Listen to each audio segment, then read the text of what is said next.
Welcome to That's Cookhouse. இன்னைக்கு வீடியோல 6 இயர்ஸா நான் யூஸ் பண்ணிட்டு இருக்கக்கூடிய ஒரு ஹேண்ட் பிரஸ் ஜூஸர் பத்தின ஒரு ஃபுல் டீடைல்டு ரிவ்யூ தான் உங்களுக்கு கொடுக்க போறேன். இது ரொம்பவுமே ஒரு ஹானஸ்டான ரிவ்யூ. வீடியோவை ஸ்கிப் பண்ணாம பாருங்க.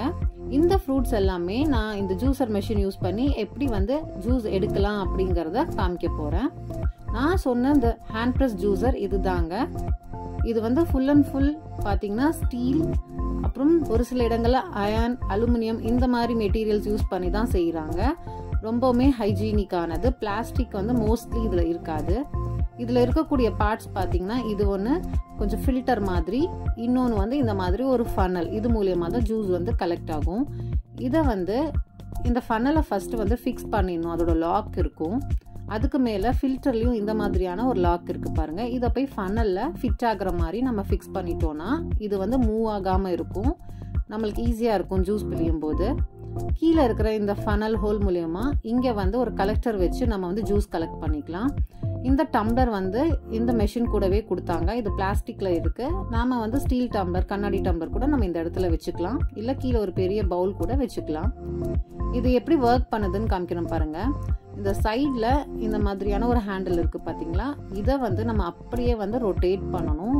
இதை ரொட்டேட் பண்ணி ஃபுல்லா டைட் ஆகும்போது கீழே பாத்தீங்கன்னா நம்ம வைக்கக்கூடிய அந்த ஃப்ரூட் இந்த இடத்துல இருக்கும். இது பிரஸ் ஆகி அது அப்படியே ஜூஸ் எக்ஸ்ட்ராக்ட் ஆகி அதுக்கு கீழே இருக்கக்கூடிய டம்ளர்ல கலெக்ட் ஆயிரும். நம்ம திருப்பியும் இதை ரிவர்ஸ்ல ரொட்டேட் பண்ணி இது மேல வந்துரும். இங்க இருந்து அதனுடைய தோலை நம்ம அப்படியே எடுத்துடலாம். இதே மாதிரி நம்ம ப்ரொசீட் பண்ணிக்கலாம். இது ரொம்ப ஸ்ட்ராங்கா இருக்குங்க. இந்த ஜூஸர் பாத்தீங்கன்னா ஒரு 6 இயர்ஸா நான் யூஸ் பண்ணிட்டு இருக்கேன். நல்லாவே நிறைய யூஸ் பண்றேன். இருந்தாலும் எவ்வளவு நல்லா இருக்கு பாருங்க. கொஞ்சம் கொஞ்சம் டேமேஜஸ் தான் இருக்குமே தவிர ப்ராடக்ட் ரொம்பவுமே இன்னுமே ஒர்க் ஆகுது. சூப்பரா இருக்கு. இப்போ நான் எப்படி ஜூஸ் போடுறதுன்னு உங்களுக்கு காமிக்கிறேன். இந்த ஜூஸர்ல நம்ம எல்லா விதமான சிட்ரஸ் ஃப்ரூட்ஸுமே தாராளமா ஜூஸ் பிழிய முடியும். நான் இங்க சாத்துக்குடிய ரெண்டா இந்த மாதிரி கட் பண்ணி எடுத்து வச்சிருக்கேன். விதைகளோடவே இருக்கு. நான் இதை வச்சு எவ்வளவு ஈஸியா ஜூஸ் பிழியறதுன்னு காமிக்கிறேன் பாருங்க. ஒரு ஹாஃபை இந்த மாதிரி வச்சுட்டு அப்சைட் டவுனா பிளேஸ் பண்ணிட்டேன். இங்க நான் பிடிச்சிருக்கிற மாதிரி ஒரு ஹேண்டில் இருக்கும். அது கிரிப்புக்காக நம்ம பிடிச்சிட்டு அந்த இன்னொரு பக்கமா ரொட்டேட் பண்ணக்கூடிய அந்த லீவரை இந்த மாதிரி நம்ம ரொட்டேட் பண்ணணும். பண்ணும்போது அது அப்படியே கீழே இறங்கி ப்ரெஸ் ஆகுது பாருங்க. அப்படியே ஜூஸ் ஃப்ரெஷ்ஷா அதுக்கு கீழே இருக்கக்கூடிய டம்ளர்ல கலெக்ட் ஆகுது. சீட்ஸ் எல்லாமே எங்க இருக்கும் அப்படின்னு நீங்க யோசிப்பீங்க. இது அப்படியே நான் ரிவர்ஸ்ல எடுத்து காமிக்கிறேன் பாருங்க. நம்ம ஃபர்ஸ்ட் இது எந்த அளவுக்கு ஜூஸ் எக்ஸ்ட்ராக்ட் பண்ணிருக்குன்னு பார்ப்போம். வாவ், பாத்தீங்களா? சீட்ஸ் எல்லாமே அதுலயே நின்னுருச்சு. அதுவும் இல்லாம அதோட ஃபுல் எக்ஸ்ட்ராக்டும் கொடுத்துருச்சு. இந்த இடத்துல பாத்தீங்கன்னா எக்ஸ்ட்ரா இருக்கக்கூடிய சீட்ஸ் கூட கலெக்ட் ஆயிரும். அதுக்கப்புறமா நம்ம வாஷ் பண்ணக்கூடியது இந்த ஒரு பார்ட் தான். கீழே பாத்தீங்கன்னா ஃபுல்லா ஜூஸ் நம்மளுக்கு ஃப்ரெஷ்ஷா நல்லா திக்கா கலெக்ட் ஆயிரும். பாருங்க எவ்வளோ ஃப்ரெஷ்ஷான ஜூஸ் நம்மளுக்கு கிடைக்குதுன்னு சொல்லிட்டு. ஈஸியா எவ்வளோ சாத்துக்குடி இருந்தா கூட குயிக்கா நம்மளால பண்ண முடியும். இங்க பாத்தீங்களா இவ்வளவுமே நான் ரொம்ப சீக்கிரமா ஜூஸ் எடுத்துட்டேன். இது சாத்துக்குடி யூஸ் பண்ணி எந்த அளவுக்கு ஜூஸ் கலெக்ட் ஆயிருக்குன்னு பாருங்க. இப்ப இந்த ஒரு பார்ட்டை மட்டும் எடுத்து நம்ம வாஷ் பண்ணாலே போதுமானது. மற்றபடி மிஷின் எல்லாமே நல்லா கிளீனா தான் இருக்கும். இதை மட்டும் நம்ம ஈஸியா வாஷ் பண்ணி மறுபடியும் இதுல ஃபிக்ஸ் பண்ணிக்கலாம். ரொம்ப ஹெல்தியான சாத்துக்குடி ஜூஸ் நல்லா ஃப்ரெஷ்ஷா கிடைச்சிருக்கு. இதே மாதிரி ஆரஞ்சு ஜூஸும் நம்ம ரெடி பண்ணிக்கலாம். இது ரொம்ப திக்கா இருக்கும். நம்ம விரும்பினா இதுல தண்ணி சேர்த்தி டைல்யூட் பண்ணி தேவையான அளவுக்கு நாட்டு சர்க்கரையோ சேர்த்தி நம்ம குடிச்சுக்கலாம். ரொம்ப ஹெல்தியானது. அடுத்ததா மாதுளம் பழம் ஜூஸ் எப்படி போடுறதுன்னு பார்க்கலாம். இந்த மாதிரி நான் 2 மாதுளம் பழத்தை கட் பண்ணி எடுத்து வச்சிருக்கேன் பாருங்க. பட் இதுல ஒன்னே ஒண்ணு என்னன்னா, கொஞ்சம் அந்த மெஷினுக்கு ஃபிக்ஸ் ஆகுற மாதிரி இந்த சாத்துக்குடி நம்ம எடுத்தோம் இல்லைங்களா, அந்த சைஸ்ல மாதுளம் பழம் இருந்தா கொஞ்சம் கூட வேஸ்டேஜ் இல்லாம வரும். நான் எடுத்துருக்கிறது கொஞ்சம் பெரிய சைஸ் இன்னைக்கு. பட் இருந்தாலும் நான் இதுலயும் உங்களுக்கு செஞ்சு காமிக்கிறேன். இப்ப நம்ம பிரஸ் பண்ணும் போது பாத்தீங்கன்னா கொஞ்சம் மாதுளம் பழம் சைட்ல வெளியில வர மாதிரி இருக்கு பாருங்க. இப்படி இல்லாம கொஞ்சம் சின்ன சைஸா இருந்தா ஜூஸ்க்கு அந்த மாதிரி பழம் எடுத்துட்டோம்னா ரொம்ப ஈஸியா வேஸ்டேஜ் இல்லாம நம்ம ஜூஸ் பிழிஞ்சு எடுத்துடலாம். பாருங்க, பிரஸ் பண்ணும்போது ஈஸியா நல்லா ஃப்ரெஷ்ஷான மாதுளம்பழ ஜூஸ் கலெக்ட் ஆகுது. இவ்வளோ ஃப்ரெஷ்ஷா இவ்வளோ ஈஸியா நம்மளால பண்ண முடியுது பாருங்க. கொஞ்சம் பெரிய சைஸான மாதுளையை எடுத்ததுனால நம்மளுக்கு ஒரு 10 மாதுளை பற்கள் அளவுக்கு நம்மளுக்கு வேஸ்ட் ஆயிருக்குன்னு சொல்லலாம். இதை நம்ம தனியா எடுத்து கூட சாப்பிட்டுக்கலாம். பட் சின்ன சைஸ் எடுத்தோம்னா கம்ஃபர்டபுளா இருக்கும். இந்த மாதிரி நீங்க ஃப்ரூட்டை பார்த்து செலக்ட் பண்ணிக்கோங்க. உங்களுக்கும் ஈஸியா இருக்கும். நான் இந்த மெஷினை பத்தின பிளஸ் மைனஸ் ரெண்டுமே தான் இந்த வீடியோல ஷேர் பண்றேன். வீடியோவை ஸ்கிப் பண்ணாம பாருங்க. எவ்வளவு சூப்பரான ஒரு ஜூஸ் ரெடி ஆயிடுச்சு பாருங்க. அடுத்ததாக தர்பூசணி ஜூஸ் போடலாம். இந்த மாதிரி கட் பண்ணிவிட்டு பின்னாடி இருக்கக்கூடிய தோல் பகுதியை, ஹார்டான பகுதியை கொஞ்சமாக கட் பண்ணி எடுத்துருங்க. இந்த மாதிரி சின்ன சின்ன பீசஸாக போடும்போது மிஷினில் வச்சு நம்ம ப்ரெஸ் பண்ணோன்னா கூட ஈஸியாக வந்துடும் ஜூஸு.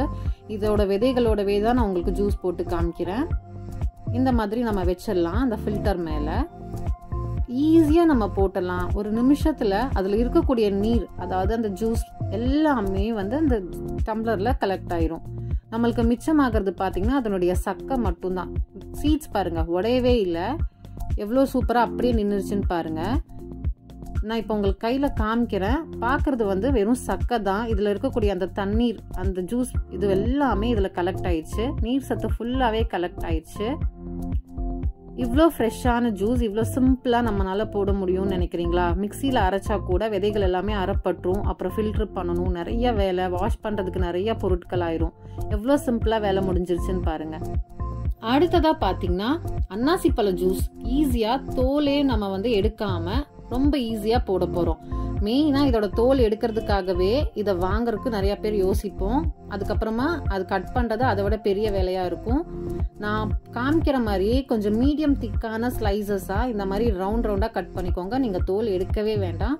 அதுக்கப்புறம் நடுவில் இந்த மாதிரி கட் பண்ணிவிட்டு இதை மறுபடியுமே கட் பண்ணி ஒவ்வொரு ஸ்லைஸையும் 4 பீஸாக இந்த மாதிரி பண்ணிக்கலாம். கிட்டத்தட்ட நம்ம கட் பண்ண தர்பூசணி பழம் மாதிரியே அந்த மாதிரியான முக்கோண ஷேப்ஸாக நம்ம இதை கட் பண்ணி எடுத்துக்கலாம். தோல் அதில் தான் இருக்குது பாருங்க. இப்போ நம்ம இதை வந்து ஈஸியாக ஜூஸ் போட்டுடலாம். இதே மாதிரி நம்ம வைக்கலாம். வச்சுட்டு நம்ம ப்ரெஸ் பண்ணோன்னா அதோட ஜூஸ் வந்து அப்படியே டம்ளரில் நம்மளுக்கு கலெக்ட் ஆகிடும்.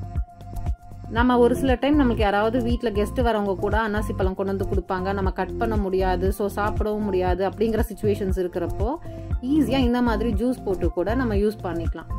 பாருங்கள், இதோட சக்கை மட்டும்தான் இருக்குது. ஃபுல்லாக நம்மளுக்கு வந்து ஜூஸ் அப்படியே டம்ளரில் கலெக்ட் ஆயிடுச்சு. இவ்வளோ சூப்பரான ஒரு மிஷின் நிறைய பேருக்கு தெரிஞ்சிருக்கலாம், ஒரு சிலருக்கு தெரியாமல் இருக்கலாம் இதை பற்றி.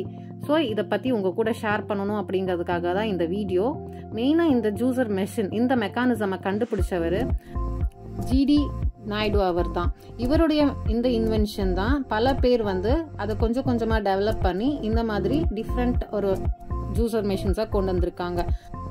இந்த மெஷின் அவர் இன்வென்ட் பண்ணுறதுக்கான மெயின் ரீசன் பார்த்தீங்கன்னா, சிட்ரஸ் ஃப்ரூட்ஸில் ஜூஸை விட அதனுடைய தோலில் தான் அதிகமான விட்டமின்ஸ் இருக்குது. பட் அதை நம்ம பிழியும் போது, கைகளால் பிழியும் போது அதனுடைய கசப்புத்தன்மை, அந்த சீட்ஸ் எல்லாமே கொஞ்சம் பிரேக் ஆகி கசங்கி கசப்புத்தன்மை வந்து அந்த ஜூஸில் வந்துடுது. இதனால வேற ஏதாவது ஒரு மெக்கானிசம் வச்சு அந்த விட்டமின்ஸ் வந்து நம்மளுக்கு ஃபுல்லாக நம்மளோட ஃபுட்டில் போய் சேரணும் அப்படிங்கிற கான்செப்ட் வச்சு தான் அவர் வந்து இந்த மாதிரி ஒரு மெஷினை கண்டுபிடிச்சிருக்காரு. இந்த ப்ரெஸ் மூலியமாக நம்ம வந்து ப்ரெஷர் கொடுக்கும்போது அந்த தோலில் இருக்கக்கூடிய அந்த விட்டமின்ஸ் தாராளமாக அந்த ஜூஸில் இறங்குது. சீட்ஸ் வந்து பிரேக் ஆகாமையே. லெமன், ஆரஞ்சு, சாத்துக்குடி இந்த மாதிரி எல்லா வித சிட்ரஸ் ஃப்ரூட்ஸில் இருக்கிற விட்டமின்ஸும் மெயினாக ஜூஸாக எடுக்கிறதுக்காக தான் இந்த மெஷின் வந்து கண்டுபிடிச்சாரு. நாம் வந்து இதுக்கப்புறமா இதை எப்படியெல்லாம் யூஸ் பண்ணலாம் அப்படின்னு நம்ம மக்கள் யோசிச்சு வாட்டர்மெலன், அன்னாசி பழம் இந்த மாதிரி எல்லாமே ஜூஸ் போடுறதுக்காக ட்ரை பண்ணியிருக்காங்க. இதையும் தாண்டி நீங்கள் வேற ஏதாவது இந்த மெஷின் யூஸ் பண்ணி ஜூஸ் போட்டிருக்கீங்க அப்படின்னா மறக்காமல் கமெண்ட் செக்ஷனில் சொல்லுங்கள். கீழே பார்த்தீங்கன்னா இந்த மாதிரி ஒரு லாக் மாதிரி இருக்குது. ஃபுல்லாக நம்ம யூஸ் பண்ணிவிட்டு லாக் பண்ணிக்கலாம். சூப்பரான லெமன் ஜூஸ் கூட பாருங்கள் ரெடி ஆயிடுச்சு. இது எல்லாமே ஃபுல்லாக நல்லா ஃப்ரெஷ்ஷான ஜூஸ். இதை நம்ம விருப்பப்பட்டோன்னா நல்லா டைல்யூட் பண்ணி தேவைப்பட்டால் சர்க்கரை சேர்த்து நம்ம சர்வ் பண்ணிக்கலாம். மாதுளம்பழம் ஜூஸ் இது பார்த்தீங்கன்னா அனிமிக்காக இருக்கவங்களுக்கு ரொம்ப ரொம்ப நல்லது. பட் இது ஜூஸ் போடணும் அப்படிங்கிற ஒரு காரணத்துக்காகவே, இதெல்லாம் க்ளீன் பண்ணி ஜூஸ் போடணுங்கிறதுக்காகவே நிறைய பேர் சோம்பேறித்தனப்பட்டுட்டு இதெல்லாம் செஞ்சு சாப்பிட்றது கிடையாது. சாத்துக்குடி பார்த்தீங்கன்னா ரொம்பவுமே ஹெல்த்துக்கு நல்லது. அது கையால் எவ்வளவுதான் பிழிஞ்சு நம்ம வந்து ஜூஸாக குடிக்க முடியும். ஒரு 2-3 பழம் போடலாம். ஒரு நேரத்துக்கு நம்ம நிறையா போடணும் அப்படின்னா நம்ம அது செய்யறதுக்கே யோசிப்போம் இல்லையா, கையெல்லாம் வலிக்கும், அந்த மாதிரி ஃபீல் பண்ணலாம். இந்த மாதிரி டைமுக்கெல்லாம் இந்த மிஷின் ரொம்பவுமே யூஸ்ஃபுல்லாக இருக்கும். அதுவும் வாட்டர்மெலன் பாருங்க, அதில் இருக்கிற சீட்ஸ் எடுத்து ஜூஸ் போடுறதுங்கிறது ஒரு சாதாரணமான விஷயமே கிடையாது. அது கூட எவ்வளோ சிம்பிளாக போட்டிருக்கு. அன்னாசி பழ ஜூஸும் அதே மாதிரி தான். இந்த ஜூஸர் மெஷினோட ரொம்ப ரொம்ப ஒரு ப்ளஸ் என்னன்னு பார்த்தீங்கன்னா, நம்ம கரண்ட் இல்லாமல் இதை ஆப்ரேட் பண்ணிக்கலாம். நிறைய சுச்சுவேஷனில் நம்மளுக்கு கரண்ட் இல்லாத டைமில் நம்மளுக்கு இது ரொம்பவே ஹெல்ப்ஃபுல்லாக இருக்கும். நம்ம எங்கே வேணாலும் இதை கேரி பண்ணிட்டு போகலாம். பிக்னிக்ஸ் அந்த மாதிரி நம்ம வெளியூர் போகும்போது கூட நம்ம இதை கேரி பண்ணலாம். வெயிட் எல்லாமே பேரபிளாக தான் இருக்கும். அதுவும் இல்லாமல் டாலாக கொஞ்சம் ஸ்லிம்மான மாடலில் இருக்கிறதுனால ரொம்ப சின்ன ஸ்பேஸ் தான் வீட்லேயும் நம்மளுக்கு இதுக்காக தேவைப்படும். கண்டிப்பாக இந்த வீடியோ உங்களுக்கு பிடிச்சிருக்கும்னு நினைக்கிறேன். பிடிச்சிருந்தா மறக்காமல் லைக் பண்ணுங்கள், ஷேர் பண்ணுங்கள், சேனலை சப்ஸ்கிரைப் பண்ணிக்கோங்க.